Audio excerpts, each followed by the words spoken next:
সুস্থ জাতি গঠনে ক্রীড়া চর্চার বিকল্প নেই বলে মন্তব্য করেছেন সেনাপ্রধান জেনারেল ওয়াকারুজ্জামান। সকালে কক্সবাজার জেলা প্রশাসন ও বাংলাদেশ সেনাবাহিনীর যৌথ আয়োজনে মেরিন ড্রাইভ রোডে সাইকেল রেসিং এর পুরস্কার বিতরণ অনুষ্ঠানে তিনি এসব কথা বলেন।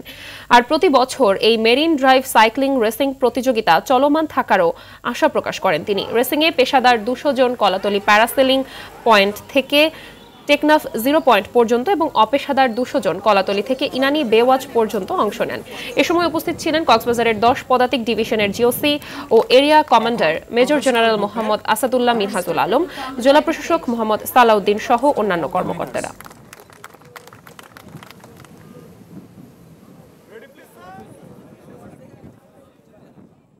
ইয়াং জেনারেশন প্রতিনিয়ত এই ফিজিক্যাল অ্যাক্টিভিটিসে যেন জড়িত থাকে।